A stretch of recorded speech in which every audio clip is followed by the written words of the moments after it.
Dompet masih tebel apa enggak? Rekening masih aman apa enggak? Karena masuk bulan Syawal ba'da Ramadan, banyakan pada bengong, ngomongnya pada ngelantur. Kenapa? Iya ustazah, habis kita udah habis-habisan kemarin lebaran, ya. Bagaimana harus pakai pakaian baru, bagaimana semua furniture ataupun hiasan rumah harus serba baru, taplak meja harus satu motif sama hordeng, baju keluarga harus kapelan, maka ada istilah sarimbitan. Dari neneknya, kakeknya, ampe buyut cucunya semua sama model bajunya. Allahu Akbar. Belum lagi bagi-bagi THR, belum lagi kue harus tertata dengan berbagai jenis macam kue. Ada nastar, kembang goyang, banyak macam-macam dah tuh. Ya Bu ya. Belum lagi Allahu Akbar, Indonesia ini kalau kita bicara terkait dengan Idul Fitri, jadi di antara negara-negara muslim yang ada, yang paling riweuh cek orang Sunda nama Indonesia. Betul ya Bu ya? Makanya insya Allah ibu-ibu, ibu, ini jangan pada bengong semua ya Bu ya. Jangan ada yang dipikirin masalah rizki mah nanti dibalikin lagi sama Allah min haitsu la yahtasib. Mudah-mudahan Allah sehatkan badannya, dipanjangkan umurnya, barokah rizkinya. Yang paling penting adalah Allahumma ballighna Ramadan. Ya Allah, semoga kita semua yang hadir pada pagi hari ini dikasih kesempatan oleh Allah untuk bisa berjumpa dengan Ramadan yang akan datang. Kita doakan dalam keadaan sehat walafiat sahibul bait kita yang sudah memfasilitasi tempatnya. Ya luar biasa ibu-ibu ya, kita bisa ngaji, silaturahim. Ada Ibu Ika Susanti STR, ini bacanya kep apa kep ya? Kep ya. Nah ini kebidanan ya Bu ya. Mudah-mudahan sehat afiat Bu Ika. Kemudian lagi ada Ibu Desi Wulandari STR kep sama ya, kebidanan. Ini satu keluarga, Masya Allah, bidan semua ya Bu ya. Kemudian ada Ibu Putri Ajeng Damayanti STR kebidanan. Mudah-mudahan beliau-beliau dalam keadaan sehat walafiat. Ini kalau yang jadi bidan, dokter kandungan, pahalanya Masya Allah bukan main Bu. Karena kadang-kadang lagi enak tidur digedor sama masyarakat. Bu bidan, saya mau ngelahirin, ya, lagi nyantai sama keluarga, harus mau diganggu waktunya. Tapi itu salah satu bentuk ta'awanu 'alal birri wat taqwa, menolong kepada sama muslim. Bayangin Bu, kalau nggak ada bidan, zaman dulu nggak ada bidan, nggak ada dokter kandungan, namanya apa dulu? Paraji ya, dukun beranak ya. Kalau sekarang sudah ada dokter kandungan, bidan, klinik. Dulu mah paraji sama dukun beranak. Bayangin kalau nggak ada orang-orang yang mau jadi dukun beranak, paraji, jadi bidan, jadi dokter, kira-kira kita bisa nggak ngelahirin sendiri? Ya Allah, bagaimana motong ari-arinya, ya, tali pusarnya, bagaimana bersihin bayi kita dan lain sebagainya nih. Alhamdulillah, kita doakan ibu-ibu bidan yang punya profesi luar biasa, mudah-mudahan diberikan kesehatan, keberkahan, dan mudah-mudahan bermanfaat buat masyarakat sekitarnya. Guru-guru kita, Ibunda Ustazah Hajah Dalila Dahlan, pembina Majelis Ta'lim Al-Barokah, mudah-mudahan dalam keadaan sehat afiat. Ustazah Ibu Sumiati, Ketua RT 10 RW 5 Tanjung Barat, ini masuknya Tanjung Barat ya? Ustazah Hajah Jamilah, Ketua Majelis Ta'lim Khairun Nisa, mudah-mudahan sehat afiat. Ibu Hajah Mulyanti, Ketua RT 6 RW 5 Tanjung Barat dan pengurus Majelis Ta'lim Khairun Nisa yang hadir pagi hari ini. Ustadz Ishak Maulana yang tadi ya Bu ya, dari Las Inovasi, seluruh panitia kajian muslimah klinik bidan Ika Susanti yang sudah menyempatkan waktunya. Mudah-mudahan insya Allah hari ini dihitung pahala yang besar oleh Allah Subhanahu wa Ta'ala. Ibu, saya ingin tanya ibu-ibu, after Ramadan, setelah Ramadan meninggalkan kita, apa yang kita rasakan hari ini? Sedih. Ada lagi? Ada lagi? Senangnya kenapa? Masih punya umur lagi. Cuman yang disedihin apa? Tadi di awal saya ajak doa bareng-bareng. Ini doa seringan kita baca kalau masuk bulan Rajab dan Sya'ban saja. Apa itu tadi? Allahumma barik lana fi rajaba wa sya'bana wa ballighna ramadana wa hassil maqasidana. Makna doa ini dalam Allahumma barik lana, ya Allah berkahi kami di bulan Rajab, di bulan Sya'ban, wa ballighna Ramadan, sampaiin kami ya Allah ke bulan suci Ramadan. Ini kebanyakan kita yang ngulang doa ini kalau cuman bulan Rajab sama Sya'ban. Selain bulan Rajab sama Sya'ban, di bulan Muharram, bulan Haji, Zulhijjah, Zulqa'dah, kita lupa baca nih doa. Padahal para sahabat Nabi, ya, sahabat Nabi itu siapa banyak, ya. Apa yang disebut dengan sahabat Nabi? Siapa sahabat Nabi itu? 3 cirinya. 1, orang yang hidup sezaman dengan Nabi, beriman kepada Nabi, dan ketemu sama Nabi. Ini disebut dengan sahabat. Saya mau tanya sama ibu-ibu, Abu Lahab sahabat apa bukan? Sahabat atau bukan? Kenapa Abu Lahab, Abu Jahal nggak disebut sahabat? Biar kata sezaman sama Nabi, ketemu sama Nabi, tapi tidak beriman kepada Nabi. Maka syaratnya kudu 3, sezaman, ketemu, beriman. Ini 3. Para sahabat Nabi dulu itu kalau Ramadan baru berakhir mereka nangis. Sayyidina Abu Bakar, Umar, Utsman, semua para sahabat tuh nangis. Dan para sahabat itu bahkan biar kata Ramadan yang akan datang itu masih jauh atau 6 bulan sebelum Ramadan yang akan datang, yang didahuluin, diistiqomahin pertama ad-doa. Doa biar disampaikan lagi ke bulan Ramadan. Karena berapa banyak orang yang Ramadan kemarin masih kurang, alpanya masih banyak, Ramadannya masih setengah-setengah. Ada orang masuk Ramadan bukan jadi hamba Allah, tapi cuman jadi hamba Ramadan. Ini sebelum kita bahas agar istiqomah setelah Ramadan, kita bahas dulu terkait hamba Allah dengan hamba Ramadan. Apa bedanya hamba Allah dengan hamba Ramadan? Orang yang benar-benar mengabdikan dirinya sebagai hamba Allah, dia soleh dan solehanya bukan cuman ketika masuk Ramadan. Ibu? Ya. Bu? Ya. Ada nggak orang ujuk-ujuk masuk Ramadan tiba-tiba soleh-soleha? Banyak ya. Yang tadinya nggak nutup aurat masuk Ramadan nutup aurat. Yang nggak pernah sedekah bulan Ramadan rajin. Yang nggak pernah sholat tiba-tiba tarawehnya rajin. Cuman taraweh doang, 5 waktunya mah enggak.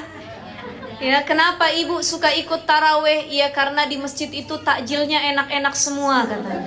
Saya sekalian dah, saya datengin. Nah ini banyak orang yang dia cuman jadi hamba Ramadan, tapi dia nggak jadi hamba Allah.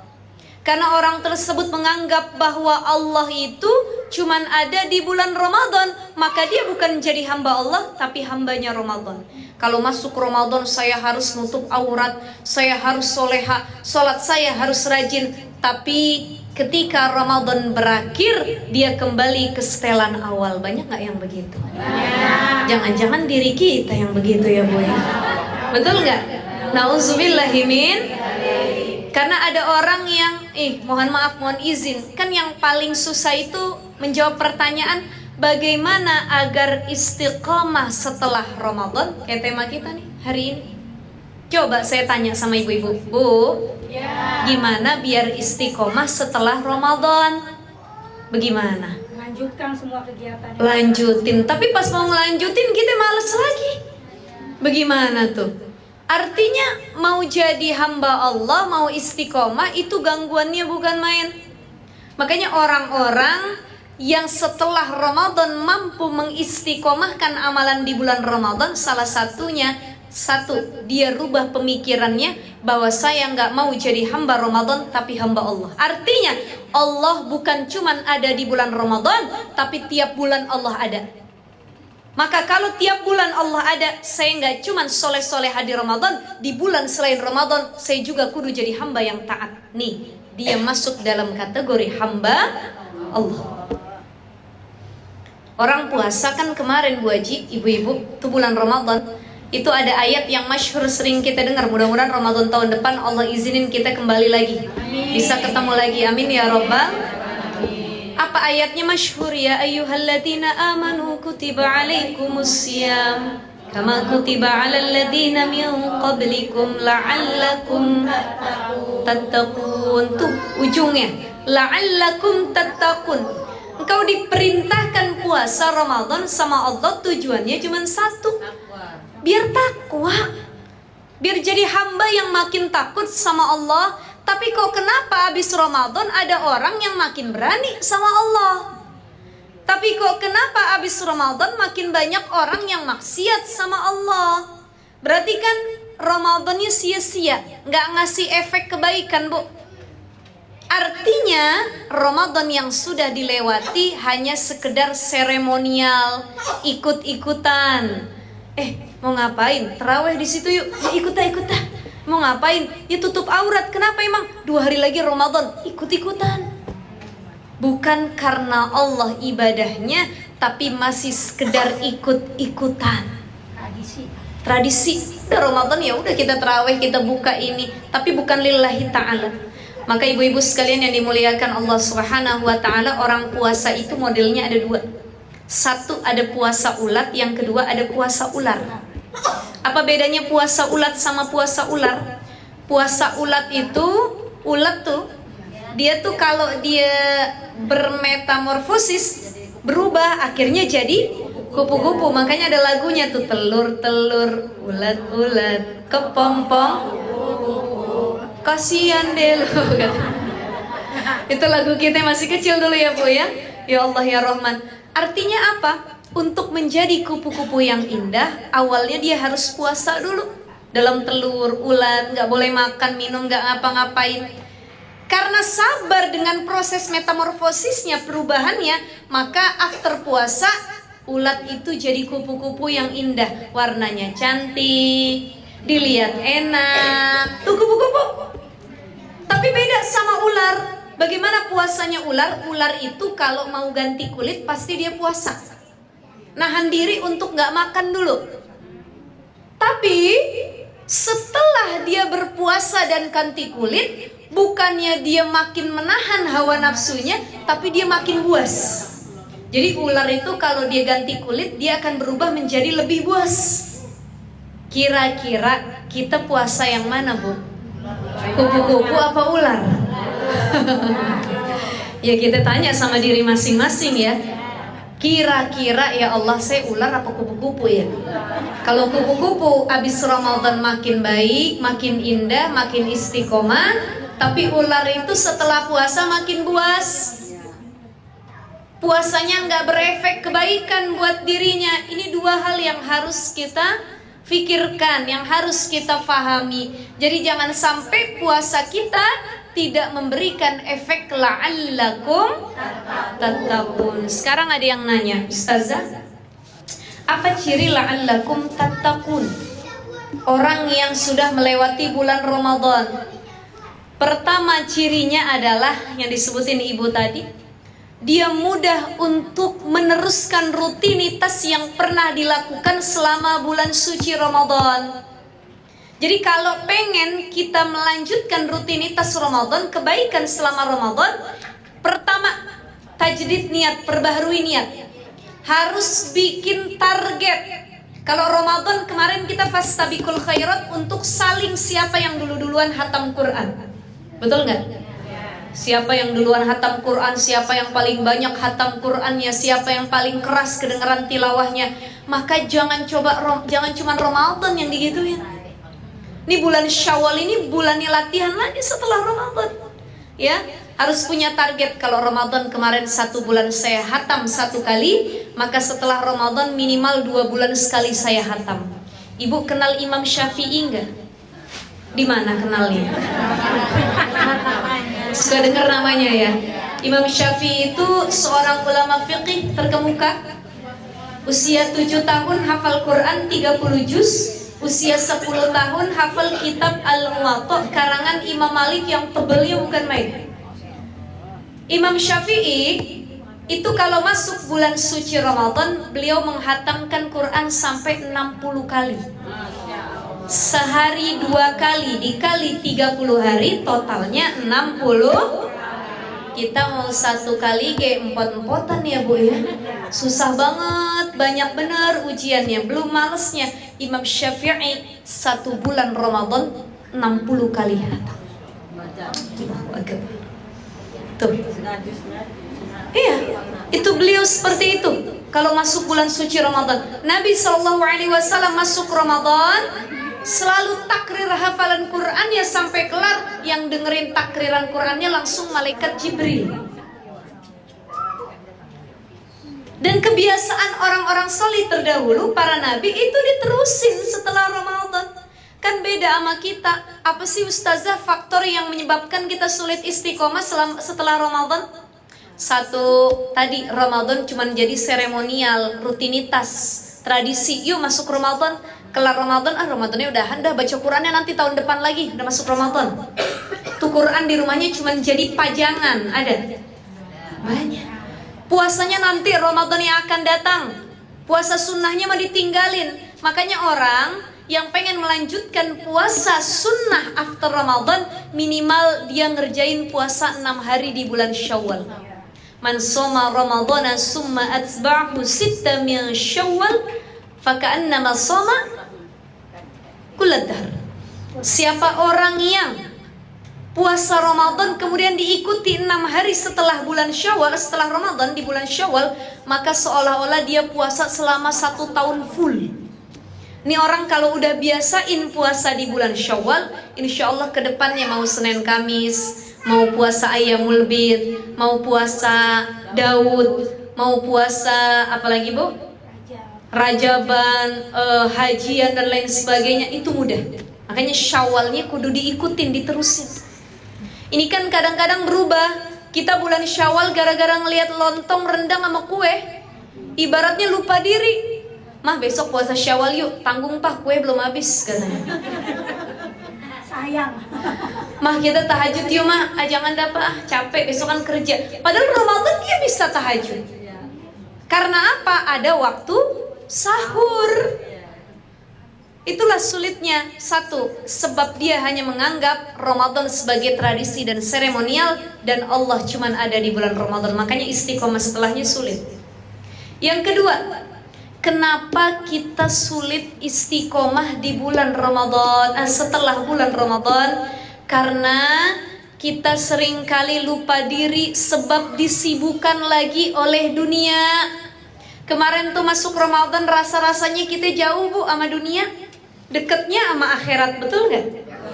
Rasanya kalau masuk Ramadan tuh saya nggak kepikiran Ustazah pengen rumah baru, mobil baru, perhiasan, nggak ada tuh. Saya pengennya pokoknya terawih, puasa, sahur, baca Quran, dengerin tilawat, tuh Ramadan tuh. Tapi setelah Ramadan kok soleh saya hilang. Tiba-tiba dunia lagi yang saya kejar. Ini gara-gara uang THR habis kemarin Bu Haji. Ada yang dipakai mudik, ada yang bagi-bagi keponakan saudara. Ya, ada yang uangnya habis karena memang buat keperluan lebaran keseluruhannya. Akhirnya dia berusaha bagaimana mengumpulkan uang lagi agar banyak seperti kemarin. Mulai fokusnya sama dunia, akhiratnya dilupain. Amalan di Ramadannya nggak diinget-inget lagi. Kenapa? Karena tujuannya adalah dunia. Dia lupa dunia itu maknanya banyak. Ada lahwun, ada la'ibun, tempatnya bercanda, tempatnya main-main. Al-hakumut takasur, tempatnya bermegah-megahan. Itu dunia. Apa yang kita cari nggak akan kita bawa mati.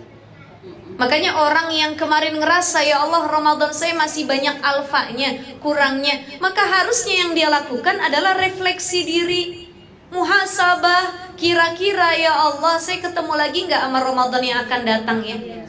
Saya pun nggak tahu ketemu lagi apa enggak, tapi paling tidak after Ramadan ini saya harus bisa melanjutkan kebaikan yang pernah saya lakukan di bulan Ramadan.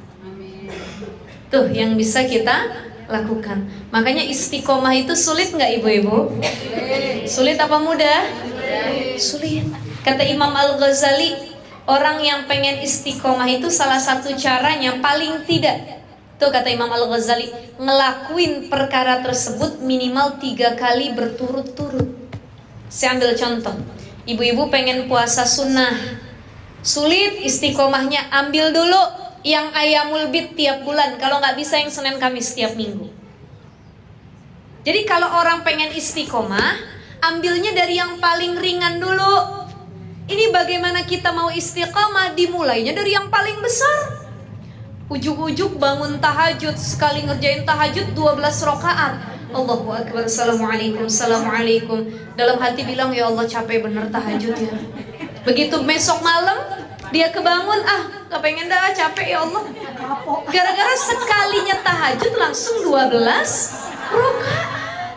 Coba deh, tadi disebutkan oleh Wika ya Bu ya, amal yang paling Allah suka itu adwa muha wa inqala. Biarpun sedikit tapi terus menerus, daripada banyak tapi kagak dilanjutin. Ibu sedekah, sekali sedekah 1 juta tapi setahun sekali, Allah gak suka. Allah lebih suka biar kata sedekahnya cuman 100.000 seminggu sekali, tapi tiap minggu dia rutin sedekahnya. Adwa muha wa inqala. Makanya kalau pengen istiqomah dengan amal solih, mulai dari perkara yang paling ringan. Ini pengen puasa sunnah, ujuk-ujuk dimulainya langsung puasa Daud. Apa enggak ngap-ngapan diri kita ya Bu ya? Ya Allah ya Rahman. Akhirnya sebulan berakhir, ditanya sama suami, Mama enggak puasa lagi? Mama trauma Pak puasa. Kenapa trauma? Ya Mama ngerasa kayak Ramadan berat bener. Ya Mama habisnya langsung ujuk-ujuk puasa Daud sih. Ya Bu ya.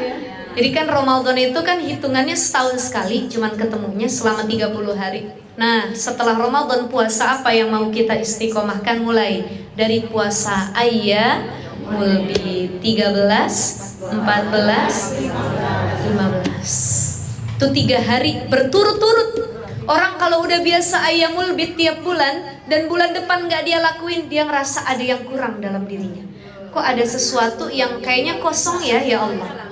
Tuh, Ayyamul Bidnya sudah diistiqomahkan, sudah dibiasakan, berpindah puasa Senin, Kamis. Mulai Senin, Kamis, Senin, Kamis. Kalau bisa yang punya hutang qadha puasanya dilakuin di Senin, Kamis, biar nggak terasa berat banget.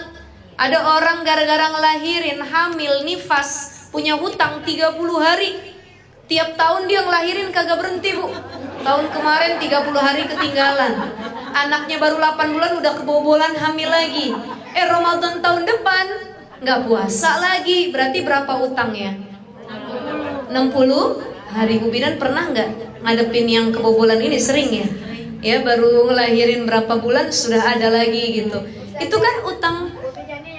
Oh yang mana? Oh udah nikah, Masya Allah. Ini pasti sering ya Bu Bidan ya, yang kebobolan gitu ya. Ada pasti. Ataupun kalau tidak kebobolan, tahun lalu dia ngelahirin, tahun ini dia menyusui dan lain sebagainya, belum dipotong lagi dengan haid ya Bu ya. Maka apa yang harus dilakukan agar tidak terasa berat dalam mengqadhanya? Silahkan qadha pada tanggal-tanggal puasa sunnah. Bu, Ibu, kita kalau flashback zaman muda dulu kan, dulu ibu di sini ada yang mau nambah anak lagi apa enggak? Cucu ya rata-rata ya, nambahnya ya. Dulu pas kita punya anak masih kecil-kecil, kira-kira hutang puasanya udah kebayar semua atau belum? Bu, utang nih kudu dibayar nih, baik kepada sama manusia ataupun kepada Allah. Dulu waktu ibu ngelahirin, ada yang pernah dapatnya bulan Ramadan? Ada yang anaknya lahir di bulan Ramadan? Atau sebelum Ramadan? Nah itu kan pasti punya utang puasa. Maka nggak cukup hanya dengan bayar fidyah saja, tapi dia wajib mengqadha. Ini banyak nih yang ngelupain. Saya punya mertua, beliau cerita juga, dulu mertua saya 2 kali Ramadannya ketinggalan. Dan sampai sekarang belum dibayar karena dikirain cuman fidyah aja cukup. Padahal kalau kita tidak ada alasan sakit berat atau tua renta, maka hutang puasa harus tetap dibayar dengan qadha bagi ibu hamil dan menyusui. Kecuali keadaannya begini, ada ibu hamil atau ibu menyusui, setelah beliau hamil dan menyusui, after Ramadan itu nggak bisa bayar hutang karena kena penyakit berat. Contoh, menyusuinya udah kelar, melahirinya udah kelar, si ibu ini yang masih punya utang kena penyakit berat, ada yang cancer, ada yang tumor, ada penyakit yang kalau dia puasa itu bisa mengarah kepada kematian. Maka tidak ada lagi istitoah, kemampuan untuk membayar puasa bagi orang yang kena penyakit berat, cukup fidyah tanpa qadha. Tapi ibu, kita sehat apa enggak? Punya penyakit berat enggak? Maka kita harus dibayar apa enggak?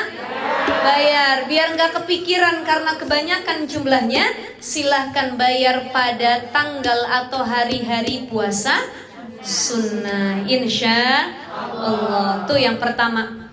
Kalau pengen istiqomah puasa sunnah setelah Ramadan, dimulai dengan bulan Syawal dan mulai dulu dengan yang paling ringan. Terus kemudian tadi kata Imam Al-Ghazali, agar istiqomah minimal ngerjain perkara itu 3 kali berturut-turut. Ada satu doa dari Imam Hasan Al-Basri biar diberikan keistiqomahan. Silahkan dicatat ibu-ibu. Kita baca dulu bareng-bareng. Bismillahirrahmanirrahim. Bismillahirrahmanirrahim. Allahumma anta rabbuna farzuqnal istiqamah. Allahumma anta rabbuna farzuqnal istiqamah. Sudah hafal? Kita ulang lagi. Allahumma anta rabbuna farzuqnal istiqamah. Allahumma anta rabbuna farzuqnal istiqamah.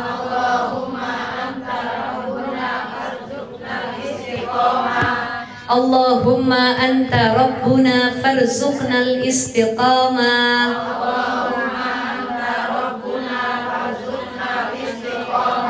Sudah hafal bu? Coba kita bareng-bareng dulu. Bismillahirrahmanirrahim. Mangga dibaca ibu-ibu.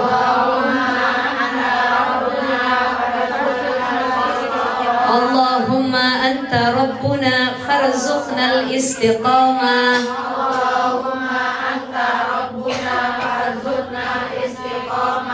Insyaallah nanti hafal karena pendek benar doanya ya bu ya. Sama kayak Allahumma barik lana fima razaqtana wa qina. Panjangannya itu tuh kan. Allahumma anta rabbuna farzuqnal istiqamah. Ini dibaca tiap habis sholat. Ini diajarin sama Imam Hasan Al-Basri biar minta keistiqomahan oleh Allah. Karena yang paling sulit bagi seorang muslim itu istiqomah. Mulainya mah gampang, istiqomahnya yang sulit. Betul nggak bu? Pakai jilbab nutup aurat gampang nggak? Gampang, tinggal beli jilbabnya kita pakai. Tapi istiqomah untuk terus-terusan nutup aurat susah atau tidak? Susah. Makanya itu, jangan langsung ujuk-ujuk mulai dengan yang paling berat. Tapi dari yang ringan dulu. Puasa dari ayamul bid dulu. Tahajud bangun minimal cek orang sunnah mah pampelit na bu 2 rakaat we bu. Paling sedikitnya 2 rakaat aja. Duha mau istiqomah 2 rakaat aja.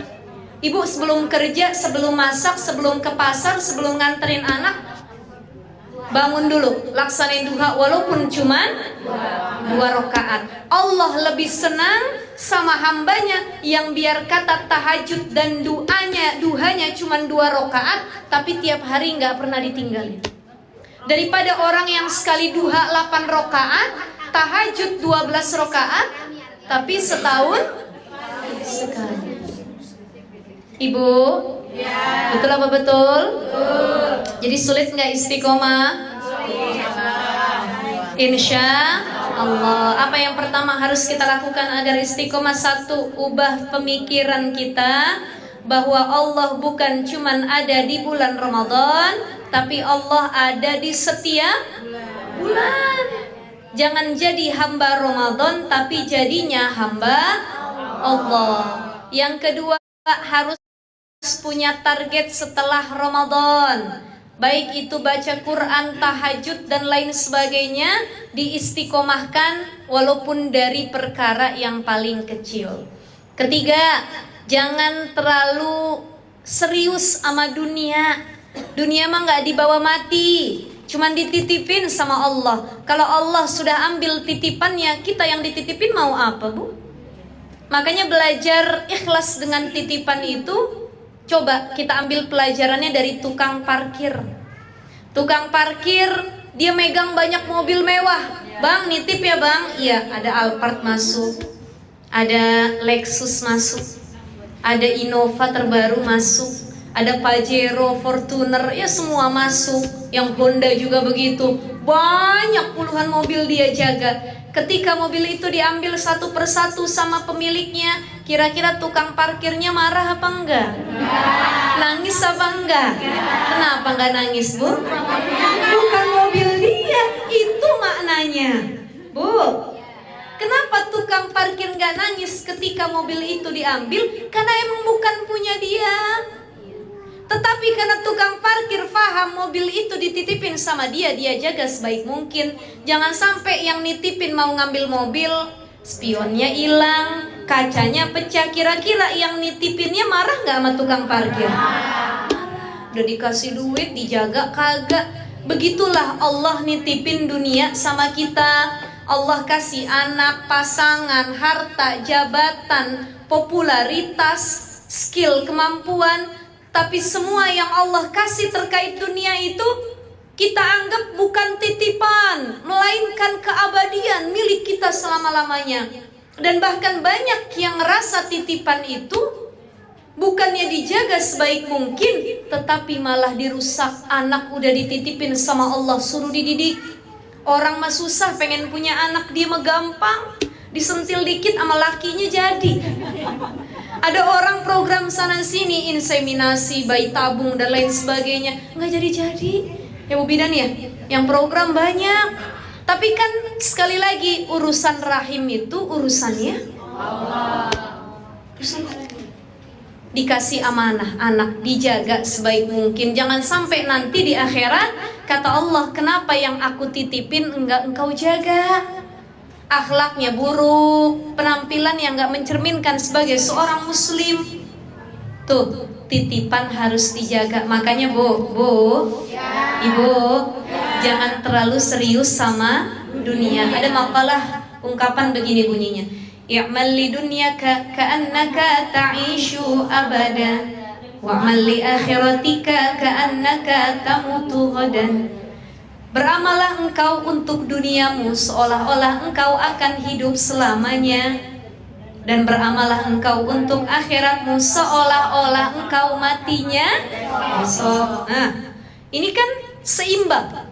Artinya dunia sama akhirat harus seimbang.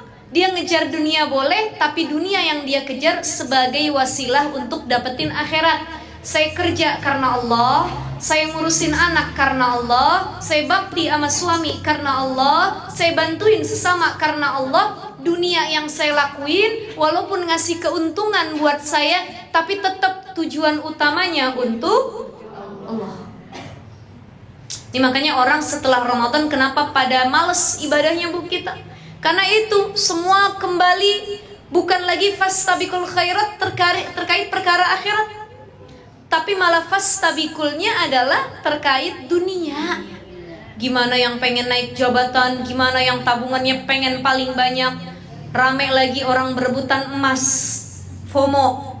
Ada emas LM, logam mulia, ada yang perhiasan. Ibu-ibu menjelang lebaran kemarin pada jual emas semuanya, lagi naik harganya. Begitu lagi turun pada ngeborong emas semuanya. Takut dunianya dikumpulin, dia lupa sama akhirat. Berapa banyak gara-gara dunia, akhirat kita dilalain Bu. Orang kerja, ada orang kerja, dia lebih takut sama atasan daripada sama Tuhan. Meeting terlambat, masuk kerja terlambat, takut dipotong gajinya. Tapi sholat terlambat, bahkan dengan sengaja dia tinggalkan, dia gak takut sama Allah. Ya Allah ya Rahman. Ini cukup dunia cuman digenggamnya di tangan, jangan ditaruh di hati. Karena kalau dunia ditaruh di hati habis. Ya, kita ninggalinnya sulit, mau ibadah sulit, ingat sama Allah sulit. Kenapa? Sudah ditutupi oleh tipu daya dunia. Zuyina linnas hubbus syahawati minan nisa wal banina wal qanatiril muqantarati minadh dhahabi wal fiddah wal khailil musawwamati wal an'am. Itu yang disebut dengan perhiasan dunia. Maka boleh kerja, boleh habis lebaran nih, boleh nyari duit, boleh, tapi jangan sampai dunia yang lagi kita kejar bikin kita makin jauh sama Allah. Ini terakhir ibu-ibu, makanya ciri orang yang hidupnya berkah tuh apa sih? Berkah itu apa sih, Bu? Apa berkah itu?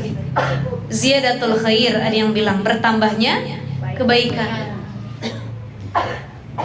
Ada yang lagi mengatakan berkah itu adalah ketika bertambahnya Allah di hati kamu, itu berkah. Artinya engkau merasa makin dekat sama Allah di hatimu tuh, itu berkah. Jadi kalau sesuatu yang kita miliki membuat kita makin dekat sama Allah, itu tanda keberkahan. Tapi kalau sesuatu yang kita punya, biar kata jumlahnya banyak, tetapi makin buat kita jauh sama Allah, berarti Allah cabut keberkahan. Naza'at minhul barakah, dicabut keberkahannya sama Allah.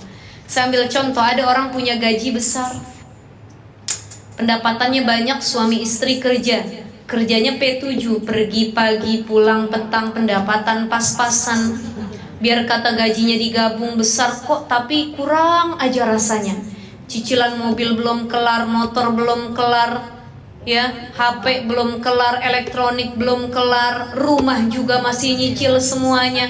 Mau berangkat kerja, anak ditinggalin, belum bangun. Pulang kerja, anak udah tidur, nggak ada bonding, ngobrol, nggak ada lagi komunikasi antar sesama. Pulang ke rumah dua-dua capek, suami istri bertengkar. Padahal gajinya banyak, rumahnya bagus, kerjaannya diimpikan banyak orang. Kenapa nggak ada ketenangan dalam rumah tangganya?